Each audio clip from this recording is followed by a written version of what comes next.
Exercise 3.2 question number 1। देखो question number 1 कह रहा है कि cos x equal to -1/2 where x lies in third quadrant. देखो मैं इस क्वेश्चन को, हालांकि बाकी इसके सिमिलर क्वेश्चंस हैं, एक जैसे हैं, एक क्वेश्चन बहुत अच्छे से समझ लेते हैं, तो इसमें से 2-3 क्वेश्चन हम लोग करेंगे, बाकी आप लोग खुद करेंगे। देखिए इस एक्सरसाइज में इस क्वेश्चन को हम लोग 2 तरीके से सॉल्व करेंगे, ठीक है। मैं दोनों मेथड आपको बताऊंगा। पहला मेथड ये कि देखिए cos x की वैल्यू आपको मालूम है, ये है, तो इसका मतलब है आपको sec x की भी वैल्यू मालूम हो गई। क्या? जस्ट इसका उल्टा, यानी कि -2।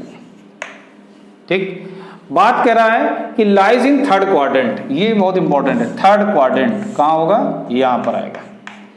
और इसमें ASTC अगर हम बात करें तो इसमें केवल थर्ड क्वाड्रेंट में tan और cot के अलावा सभी क्या होते हैं? नेगेटिव होते हैं। tan और cot केवल पॉजिटिव होगा। इसका मतलब है sec x हमारा -2 आ रहा है, इसका मतलब ये सही है। ठीक, अब बात करते हैं tan की। तो tan के लिए देखिए फार्मूला होता है 1 + tan square x equal to होता है sec स्क्वायर x। बात समझ लेना। तो यहां पर वैल्यू रख देते हैं 1 + tan square x equal to -2 square, तो दैट इज 4। ठीक है, तो ये आ गया क्या? tan square x equal to 4 - 1, so tan square x equal to 3, so tan x equal to क्या आ गया? ±√3। लेकिन इसमें तो tan क्या लेना है? पॉजिटिव। तो since x lies in third quadrant, in third, therefore tan x की वैल्यू क्या आ जाएगी? प्लस में लेंगे √3, पॉजिटिव ले लेंगे। ठीक है, तो किसकी मालूम है? cos हो गया, sec हो गया, tan हो गया।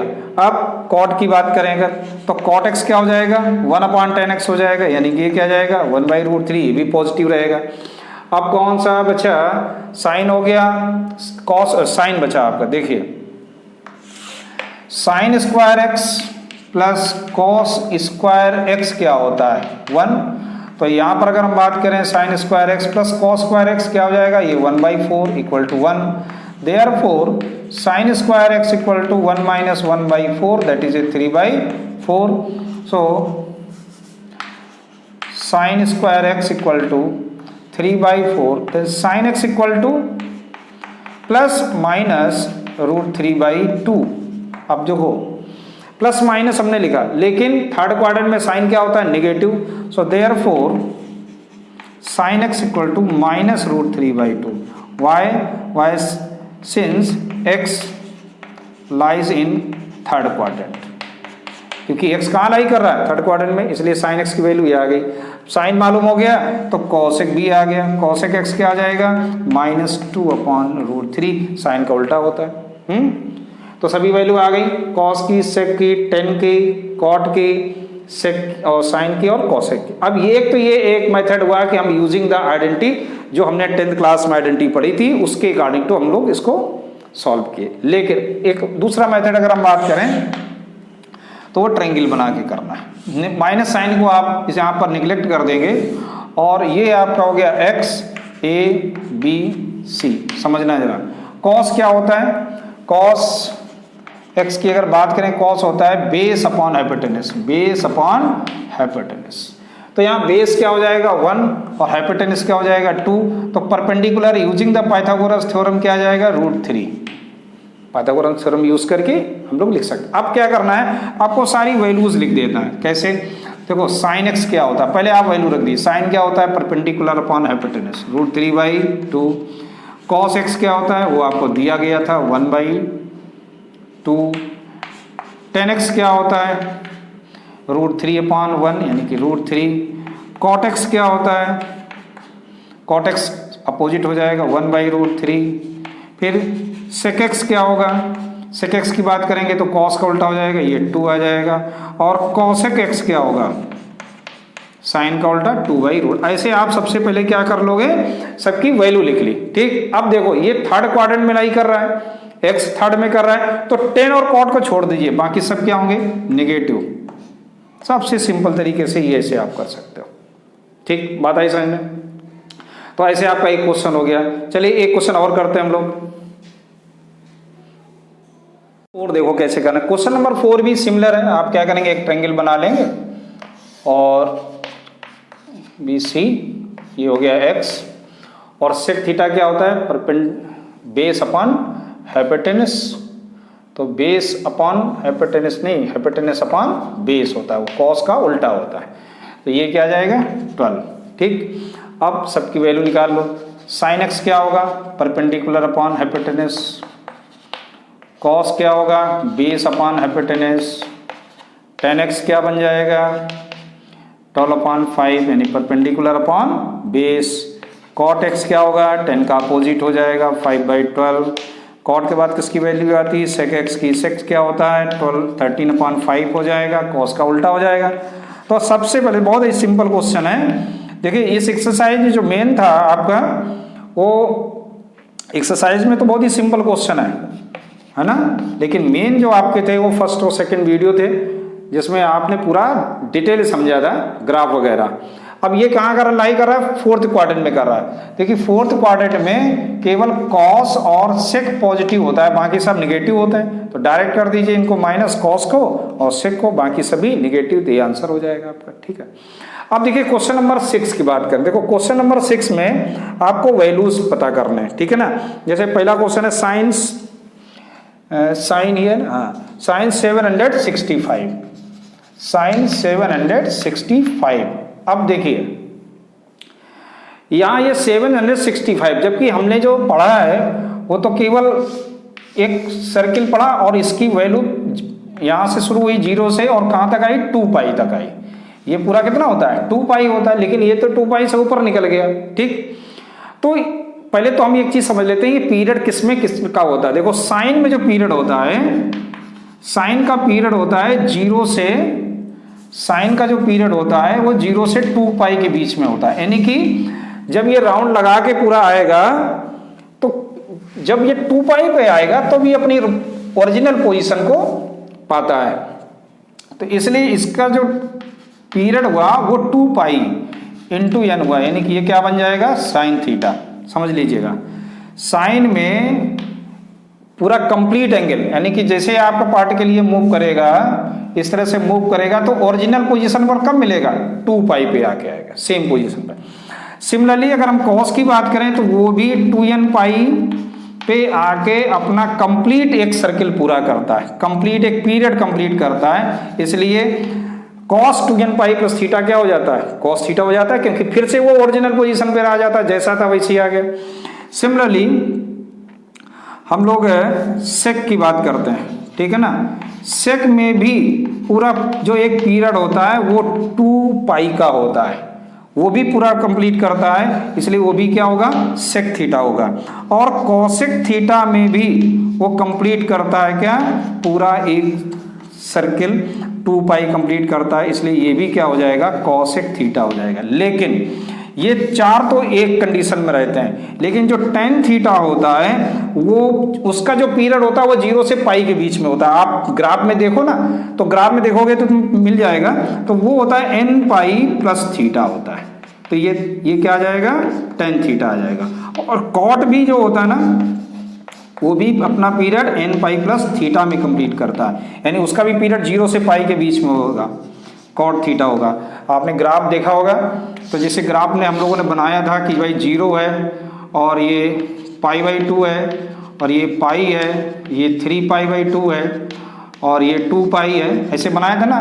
तो जो tan था वो डिफाइंड किस पे नहीं था, cos 0 पे डिफाइंड नहीं था, और cos 0 का मतलब था π/2 पे डिफाइंड वो नहीं था, है ना, क्योंकि π/2 पर वो 0 हो जाता है, इस पे डिफाइंड नहीं था और ये इस पे डिफाइंड नहीं था।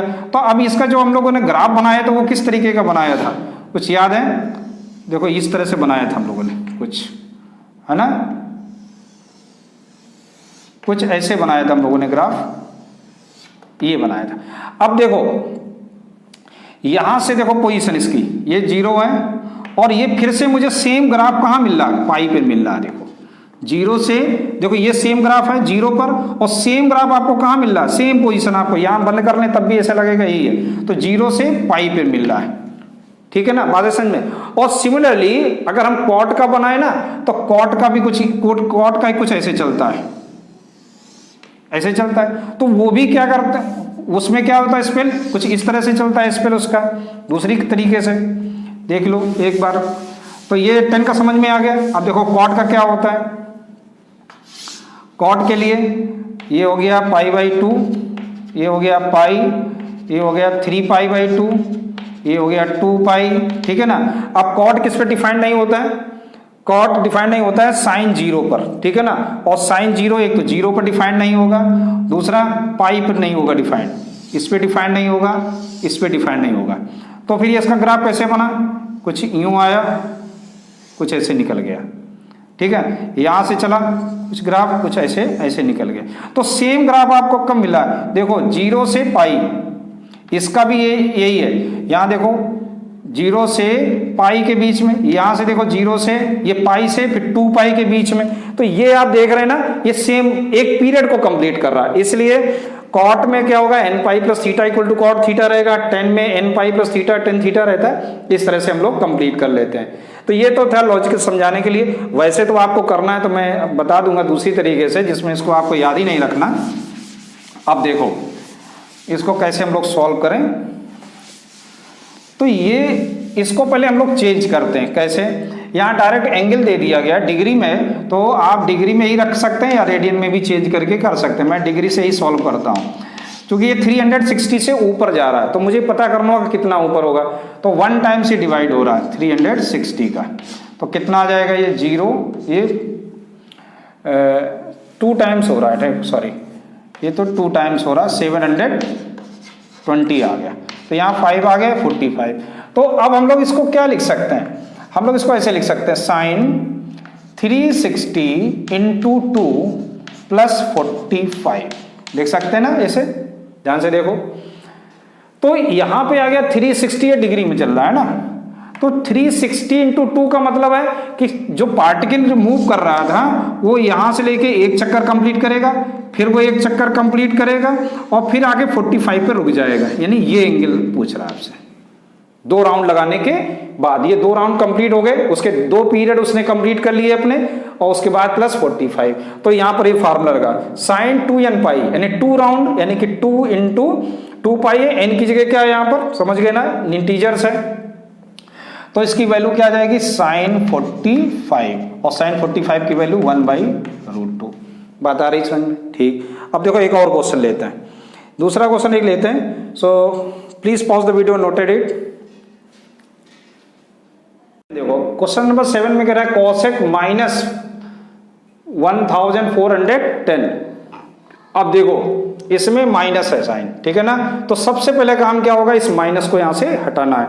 तो मुझे मालूम है कि cosec -θ = क्या होता है, -cosec θ होता है, ठीक है। हम लोगों ने आगे सीखा भी था कि cosec -θ क्या होता है, -cosec θ, क्योंकि ये किस में आएगा, ये 4th क्वाड्रेंट में आएगा, और 4th क्वाड्रेंट में cosec क्या होता है, नेगेटिव होता है। अब देखो तो मैं इसको डायरेक्ट लिख सकता हूं, cosec -1410 को लिख सकता हूं -cosec 1410। बात आ रही समझ में। अब ये चूंकि 360 से ऊपर है, तो अब मुझे ये निकालना होगा कि ये कितने अपने राउंड को कंप्लीट करता है। तो उसके लिए आपको क्या करना होगा, 360 का डिवाइड करना होगा, किसमें, 1410 में। चलिए डिवाइड कर लेते हैं, तो कितने टाइम्स जाएगा ये, 4 3 जा 12, 4 0 4 0 4 हैं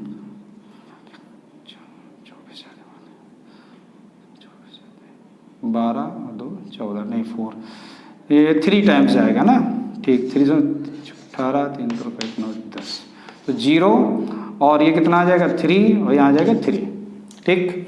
330 आ गया। तो हम लोग इसको क्या लिख सकते हैं, -cosec 360 × 3 और +330। देखो क्योंकि cosec में जो इसका पीरियड होता है वो 0 से 2π होता है, तो इसलिए हम लोग इसको डायरेक्ट क्या लिख सकते हैं, -cosec 330। अब देखो 330 की वैल्यू हम लोगों को नहीं मालूम, ठीक। तो इसको हम लोग क्या कर देंगे, ब्रेक कर देंगे। अगर हम लोग इसको लिख सकते हैं ना, 360 - 30 भी तो लिख सकते हैं, 360 माइनस 30, तो 360 माइनस 30 किस क्वाड्रेंट में जाएगा? फोर्थ में जाएगा। और हमने पहले ही बताया था कि अगर 360 आ जाए, 2 पाई आ जाए, है ना, या 2 पाई तो 360 हो गया, पाई आ जाए तो नेम नहीं चेंज होगा। तो यहां पर मुझे क्या देखना है कि ये प्लस में होता है या फोर्थ में कि निगेटिव होता है, माइनस में होता है। तो ये फोर्थ क्वाड्रेंट में केवल कॉस और सेक नेगेटिव होता है, बाकी सभी ये कॉस और सेक पॉजिटिव होते हैं, बाकी सभी नेगेटिव होते हैं। तो ये भी नेगेटिव होगा, लेकिन पहले से ही माइनस है तो क्या बन जाएगा? Plus cosec 30 degree. और कॉसेक 30 की वैल्यू क्या होती है? 2। तो ऐसे आपका हो गया क्वेश्चन। ठीक, समझ में आया? अब देखिए एक और क्वेश्चन, जैसे लिखा 10, अब रेडियन में दिया गया है 10 19 पाई अपॉन 3। देखो समझ लो इसको, 19 पाई है तो मुझे क्या करना होगा? पहले तो इसके पीरियड के अकॉर्डिंग टू चेंज करना है। 3 का आप डिवाइड कर देंगे 19 में, तो 3 6 जा 18 यानी 1, यानी इसको हम लोग क्या लिख सकते हैं? 10, और इसको लिख सकते हैं 6 pi plus 6 pi plus pi by 3 लिख सकते हैं ना। 6 पाई प्लस पाई बाई 3, 3 6 जा 18। और यहाँ मुझे यही नहीं देखना कि यहाँ ये इवन है क्या है, कुछ नहीं। क्यों? ये तो n पाई होता है, तो 6 पाई लिखा है ना, तो 10 n pi plus theta equal to 10 theta. तो डायरेक्ट हम लोग लिख देंगे क्या? 10 पाई बाई 3। और 10 पाई बाई 3 की वैल्यू क्या होती है? पाई बाई 3 मीन्स क्या? 60 डिग्री, और उसकी वैल्यू क्या होती है? √3। तो आपका ये आंसर आ जाएगा। ठीक, यहां तक आगे समझ में। ऐसे ही अगला क्वेश्चन है साइन, क्वेश्चन नंबर 9 है ये, और ये था आपका क्वेश्चन नंबर 8 था, है ना। ठीक, अब देखो क्वेश्चन नंबर 9 में है साइन माइनस 11 पाई अपॉन 3। अब देखो यहाँ क्या आ गया? साइन का माइनस थीटा आ गया। तो मुझे मालूम है कि साइन माइनस थीटा क्या होता है? माइनस साइन थीटा होता है। तो सबसे पहला काम, पहला स्टेप क्या है? इस माइनस को निकाल के बाहर रखो। अगर कॉस होता है तो कोई बात ही नहीं, माइनस खत्म हो जाता, लिखने की जरूरत नहीं। सेक होता है तो माइनस आता ही नहीं, डायरेक्ट हम लोग लिख देते कॉस थीटा। ठीक, अब देखो इसको हम लोग लिख सकते हैं माइनस 11 पाई अपॉन 3 को लिख सकते हैं माइनस साइन 11 पाई अपॉन 3। ठीक, अब इसको भी ब्रेक कर दो जैसे हमने ऊपर ब्रेक किया, माइनस। अब देखो इसको ब्रेक करें तो कितने टाइम्स आएगा? 3 टाइम्स आएगा, है ना। 3 का डिवाइड कर लो 11 में, तो कितना आ जाएगा? 3 3 जा 9, कितना बचेगा? 2, इतना ही बचेगा ना। लेकिन अब देखो मुझे ये 2 के स्पेल में चाहिए, तो 3 2 जा मैं लिखता हूं, 3 2 जा 6, क्या बचेगा यहाँ पर? 5 बच जाएगा। तो इसको हम लिख सकते हैं क्या? 2 पाई प्लस, 2 टाइम्स जा रहा, 5 पाई बाई 3। ये समझ में आया? 2 पाई प्लस पाई बाई 3। अब देखो 2 pi plus theta, sine 2 pi plus theta equal to क्या होगा? Sine theta. तो ये क्या आ गया? Minus sine 5 pi by 3। यहां तक आ रहा समझ में। अब इसको ब्रेक करना है कि 2n पाई के फॉर्म में ही लेके चलना है, तो इसको हम लोग क्या लिख सकते हैं? जरा ध्यान से समझो। इसको हम लिख सकते हैं 2 पाई माइनस पाई बाई 3, ऐसे भी तो हम लोग लिख सकते हैं इसको। 5 पाई तो आएगा। अब 2 पाई माइनस थीटा किस क्वाड्रेंट में आ जाएगा? फोर्थ क्वाड्रेंट में आएगा। तो फोर्थ क्वाड्रेंट में साइन क्या होता है? नेगेटिव होता है। नेगेटिव होता है तो ये क्या बन जाएगा? पॉजिटिव हो जाएगा। तो साइन क्या आ जाएगा? पाई बाई 3, यानी पाई बाई 3 की वैल्यू क्या होती? अगर हम इसको डिग्री में चेंज करें तो क्या मुझे मिलेगा एंगल? पाई बाई 3 मीन्स 60 का मतलब क्या हो गया? √3/2। एक तो ये मेथड था इसको सॉल्व करने का। अगर आपको इसमें प्रॉब्लम हो रही है समझने में, तो भैया एक काम और कर सकते हैं आप इसको रेडियन को डिग्री में कन्वर्ट कर लो। ठीक है ना। कैसे? इसको हम लोग ये भी तो लिख सकते हैं, माइनस साइन को हम लोग ऐसे भी तो लिख सकते हैं माइनस साइन, और इसको रेडियन में चेंज करना है। तो रेडियन में चेंज करना है, डिग्री में चेंज करना है, तो क्या आएगा? 180 अपॉन पाई, पाई से पाई कैंसिल, 3 6 जा 18। तो ये कितना आ जाएगा? माइनस साइन 660 डिग्री हो गया। अब 660 डिग्री को चेंज करो एक पहले इस पॉल में, तो 360 का आप डिवाइड करोगे, 360 का डिवाइड 660 में करके देखो कितने टाइम्स, 1 टाइम्स, क्या बचेगा देखो 0 0 3, ठीक, एक राउंड कंप्लीट हुआ। तो अब हम इसको क्या लिखेंगे, माइनस साइन 360 प्लस 300, ठीक। अब ये तो 2n पाई के फॉर्म में आ गया, तो अब ये क्या आ जाएगा, माइनस साइन 300 डायरेक्ट लिख सकता हूं, क्योंकि sine 2n pi plus theta direct होता है साइन थीटा।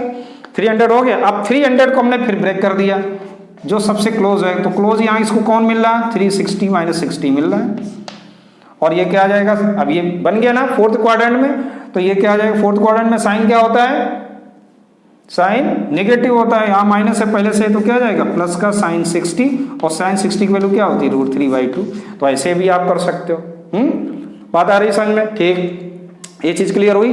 अब देखिए एक और क्वेश्चन बचा, वो भी मैं बता देता हूं, लास्ट क्वेश्चन है कॉट का, उसको भी क्यों छोड़ें।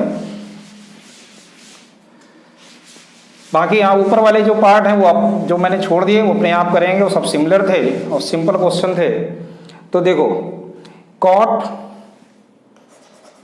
ये आपका लास्ट क्वेश्चन, क्वेश्चन नंबर 10 है, ठीक। कॉट -15 π/4, -15 π/4, सबसे पहले ये माइनस साइन हटा देंगे, तो ये क्या आ जाएगा, माइनस कॉट 15 π/4। देखो अगर हम इस फॉर्म में लेके चलते हैं तो 4 का डिवाइड करेंगे इसमें, तो ये क्या बन जाएगा, 4 3 जा 12, यानी 3 पाई प्लस 3 π/4, यही बनेगा। 4 3 जा 12, 12 3 कितना होता है 15। अब ये देखो कॉट क्या आ गया, 3 पाई की फॉर्म में आ गया, यानी n पाई की फॉर्म में है, तो कोई टेंशन नहीं कि ये 360 कंप्लीट, ये तो पाई के, इसका जो पीरियड होता है वो 0 से पाई के बीच में होता है, इसलिए मुझे कोई टेंशन नहीं, इसको मैं डायरेक्ट आगे लिख सकता हूं क्या, माइनस कॉट 3 π/4। बात आई समझ में। अच्छा अब 3 π/4 को हम लोग क्या ब्रेक कर सकते हैं, बता सकते हैं, पाई माइनस π/4 लिख सकते हैं, लिख सकते हैं ना। 4 1 जा 4, 4 - 1 कितना हो जाएगा 3, यही आएगा। अब देखिए पाई माइनस π/4 किस क्वाड्रेंट में गया है, ये गया सेकंड क्वाड्रेंट में। कॉट किस में चला गया, सेकंड में ना, पाई माइनस π/4, यानी पाई से कुछ थोड़ा कम, तो और π/2 से ज्यादा, यानी कि ये कहां रहेगा, सेकंड क्वाड्रेंट में रहेगा। अब सेकंड में कॉट क्या होता है, नेगेटिव होता है, और पहले से यहां क्या लिखा हुआ है, माइनस, तो ये क्या बन जाएगा, प्लस, तो क्या आ जाएगा, कॉट π/4, क्योंकि नेम चेंज होगा नहीं, नेम तो तभी चेंज होगा जब यहाँ π/2 आएगा या 3 π/2 आएगा, तो पाई या 2 पाई में नेम नहीं चेंज होगा, केवल साइन देखना है, तो इसकी वैल्यू क्या आ जाएगी, 1 क्या है देखो, पॉजिटिव। तो बात आई समझ में अच्छे से, हैं, क्लियर है सारे क्वेश्चन, बहुत अच्छे। सो अब हम लोग है आगे डिस्कस करेंगे कुछ, अब आपकी शुरू होगी आइडेंटिटीज, ठीक है ना। तो एक्सरसाइज 3.3 के लिए हम लोगों को प्रिपरेशन करना। Okay, thank you.